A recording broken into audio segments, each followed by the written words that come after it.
Hello everybody, and once again welcome to Pankaj Sir's Echelon Tutorials. In this today's session, I'm going to start with IBDP Physics, and in this IB Physics, okay, we are going to start with something called uncertainties and errors. Now, this is a very preliminary topic for physics in IB, but then you should be very clear about all these basic things in physics, okay? So to understand this uncertainties and errors, okay, I will divide this particular topic uncertainty into various videos, and today being the first video on this uncertainty. In this first video, I'm just going to make you aware of how a particular measurement of any physical quantity is written in the form of uncertainty. Okay, so to understand that, I will have to make you go through these two examples. Okay, so in this very first example that I have chosen for you is taking a micrometer screw gauge. You know what is a micrometer screw gauge. Okay, so taking a micrometer screw gauge, you are trying to measure the diameter of a particular object. Okay, the diameter, this diameter of one particular spherical object. Okay, it's a spherical sphere, and that you are measuring. Okay, and of course you will be not taking only one reading, you will be taking certain amount of reading, certain number of reading. Okay, so that is what you are going to do, and ultimately you are going to write this diameter that you get, okay, as 0.39 plus or minus 0.01, okay, millimeter. Now this is what you are going to write. So diameter is equal to 0.39 plus or minus 0.01 millimeter. I want you to understand what is the meaning, the deep meaning of this form of expression, where diameter is given you in this form. Okay, 0.39 plus or minus 0.01 millimeter. And then I will come to each and every terms and each and every definition slowly and steadily. Okay, so now concentrate on this. So a sphere was given to you, and somebody is asking you to find the diameter, to measure the diameter, and using a micrometer screw gauge you have measured the diameter, and you have done this say 1 2 3 4 5 6 7 8 times. Okay, so your observation, you have taken 8 observations. So in the first observation you got diameter as 0.39. Can you see here? Then in the second observation you got 0.38, then 0.39, 0.41, 0.38, 0.37, 0.40, and 0.39. These are the 8 observations that you get. Okay, so that you have written in the first column. That is diameter denoted by D, and it is in millimeter, right? Now, after doing this, obviously you will find out the mean diameter, that is D bar. Okay, D is denoting the diameter, D bar is denoting the mean diameter. So mean diameter, to find out the mean diameter, you will add all these values, that is 0.39, 0.38, up to 0.39 over here. All these 8 values of D you are going to add, that is summation of D, and you are going to divide by 8, because here the number of observations taken by you is 8. So summation of D upon 8, and when you do the calculation, you will get D bar as 0.39. Okay, so you get this D bar 0.39. Can you see this D bar, this 0.39 over here? This is here nothing but mean value, or later on you will be calling this as true value. Okay, so this is, just try to understand right now that this is the mean of that particular observation. Okay, so 0.39 millimeter you got the mean D, and that is written over here. Okay, once you found out the mean diameter, next what you do is you are going to find out D bar minus D, and this D are the individual readings of the D. Okay, so D bar just now you got 0.39. So what you will do, 0.39 minus 0.39, so you will get this as 0.00. Then 0.39 minus 0.38, the second reading, you will get 0.01. Then 0.39 minus 0.39, again you will get the third reading as 0.00 in the third column. So this way in the third column we will get all these readings: 0.00, 0.01, 0.00, 0.02, 0.01, 0.02, 0.01 and 0.00. These are the 8 readings that you are getting in the third column. These readings are known as something called absolute uncertainty. Okay, these values are known as absolute uncertainty. So you are going to learn what is absolute uncertainty. Okay, or it is also known as absolute error. See, error and uncertainty both are one and the same, right? So whether you say absolute error or absolute uncertainty, it has the same meaning. So this particular column is telling you about absolute uncertainty. Okay, fine. And that is denoted by delta D. Now I have put it in a modulus form. Okay, so in the modulus absolute value I have taken. Why? Because this values, this 0.02 I was getting actually minus, but I have taken plus only. So what I have done is actually I have taken the modulus. So absolute uncertainty is nothing but the modulus value, or you can say the absolute value of the difference between the mean diameter and the individual diameter readings. Okay, so d bar minus di will give you all these values, and these are known as your absolute uncertainty. So that is what you got. Next, what you did is you found out the mean of this absolute uncertainty. Okay, so mean, if you want to find out, then what you will do, you will sum up all this absolute uncertainty and you will divide again by 8, because you have 8 values of this absolute uncertainty. Okay, so when you do that, you will get this 0.00875, and if you round it, you will get 0.01 millimeter. This particular value, can you see it is over here, 0.01, right? So this value is your mean absolute uncertainty. Did you get it? This is your mean absolute uncertainty. Now, whether you call it mean absolute uncertainty, or if you call it even only absolute uncertainty, it means the same. Okay. So this absolute uncertainty is 0.01 that you got from here. Got it? So whenever you express the physical quantity, in this case it was the diameter, so you will first write the true value, which is the mean of the readings, plus or minus 0.01. This is the absolute uncertainty, or you can say absolute error. Okay, and which is same as mean absolute uncertainty. Okay, and this you will get it by finding the mean of the absolute uncertainty. Okay, so whether it is mean or mean is not written, then also it is absolute uncertainty only. Okay, so that is your 0.01, and the unit is of course millimeter. This is how you have to understand the meaning of this uncertainty. Okay, now further if you go, there is something called relative error, or there is something called fractional uncertainty. Okay, so this fractional can you see here, f you have written, this is fractional uncertainty. It is same, many a times in some book it is referred to as relative error. Okay, or relative uncertainty.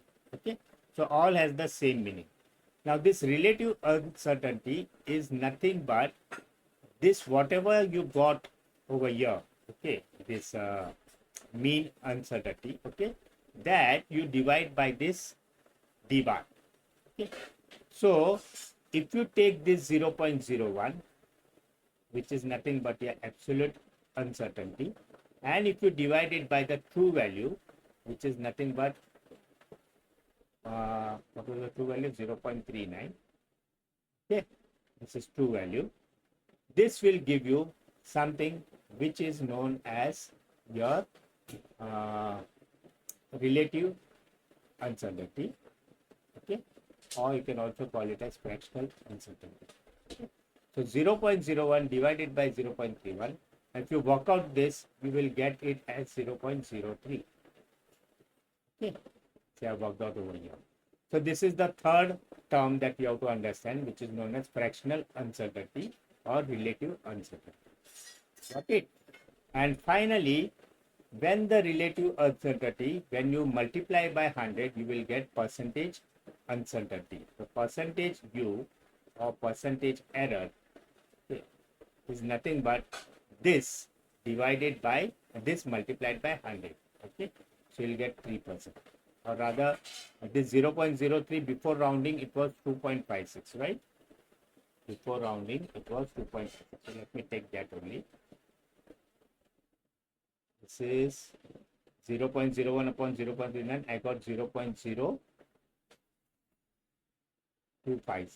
Okay, and this multiplied by 100 will give me 2.56, which if I round up it will become 2.6. 2.6%. Okay, so this is one example from which I have told you how to decode this. D is equal to 0.39 plus or minus 0.0. So try to understand this 0.39 was the true value and 0.01 is nothing but the absolute uncertainty or absolute error. Okay. In the same way, let us take one more example. Okay. In this example, what I have done is I have taken another example. In this, I have tried to measure the length of a cylinder, okay, using a vernier calipers. Okay, and this I did 7 times, right? And I have written this L is equal to 1.13 plus or minus 0.02 centimeter. Okay, now let us decode what is the meaning of this. How I got this 1.13, from where I got this 1.13, from where I got this 0.02. So what I did is I took the cylinder and I tried to measure the length of that cylinder, or you can say the height of the cylinder, and I took 7 observations. So these are the 7 observations, and I got the value as 1.12, 1.11, 1.13, 1.10, etc. And these are the 7 values. These are the values of L in centimeters, right? Now, next step what I did is I found out the mean of this L. So mean of the L will be summation of L, which is the addition of all these values, which I got 7.01, and that divided by 7, because the number of observations are 7, I got the L bar, that is the mean L, as 1.13 centimeter. This is taken by me as true value. Okay, so you'll understand from here that any observation that you take, okay, any observation, suppose A is the observation, A is the physical quantity you are denoting, and the mean of that, this is nothing but true value. Okay, fine. Then what I did next, I tried to find out delta L in this case. So delta L will be equal to, now this is also modulus, okay. So negative value if I get, I will be taking as positive, right? This is something known as absolute error that I am going to find out. So absolute error is nothing but delta A. This is absolute error, or you can say absolute uncertainty. Okay. So how I got this delta L? It will be L bar minus independent value of L, or individual value of L. So L bar I got 1.13. So 1.13 minus 1.12, I got 0.01. Then again 1.13 minus 1.11, I got 0.02. Then again 1.13 minus 1.13, I got 0. That way I got all these values. And can you see here I got 2 negative values. Okay. But because it is modulus, I will take this as positive. Okay. I take it positive. Now what I have to do is I am going to add all this. Okay. So that I will get 0.12. This is the summation of delta. And that if I divide by again 7, I will get delta L bar. So this delta A bar is nothing but your mean absolute error. Mean absolute error. Okay. Or you can say mean absolute uncertainty. Okay. Right. Fine. So this mean absolute error, or you can say mean absolute uncertainty. This you have to take over here. So can you see L I have represented by 1.13? This is the true value. Okay. This I got from the mean. Can you see this mean 1.13? Okay. Then this 0.02 is something that I get from here. Okay. Can you see this? This 0.02. This is my mean absolute error. Okay, or you can say just absolute error. If you don't say mean, it is okay. just absolute error. So this is your absolute error, or you can say absolute uncertainty. Okay, got it? Now next is 0.02 divided by 1.13 will give me what? So 0.02, that is my absolute uncertainty, divided by my 1.13, which is what? My true value. This will always give me something called relative error, or it is also known as fractional uncertainty. Okay, so this I am getting here as 0.02 upon 1.13. I am getting as 0.016. 0.0176. This is my fractional uncertainty. And finally, this particular fractional uncertainty multiplied by 100 will give me percentage uncertainty. Okay, or you can say percentage error.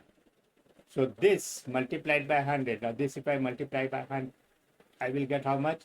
1.76. And if I round this, I will get 7. Sorry.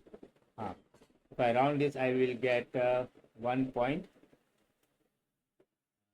Sorry, 0.18. Okay, not 1.76. If I multiply by 1 second.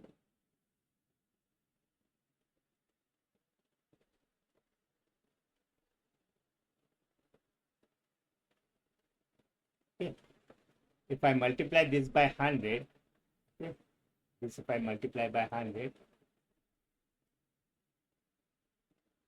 I will get 1.76. Okay, so that will be my percentage uncertainty. Okay, 1.76 will be percentage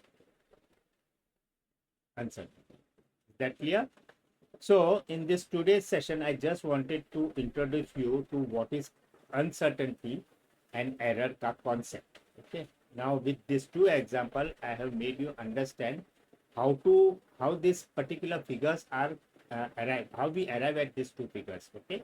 So literally we find out we take the observations of n number of times, then we find out the mean, then we find out the absolute error, then we find out so many other things. Okay, and that way we collectively give the this thing measurement as L is equal to 1.13 plus or minus 0.02 and the unit. Okay, so in the next session I will be dealing more with the definitions of all this thing. Okay, and then we will be going more in detail in solving these uncertainty problems. Okay, so that's all for today. Thank you for being with me.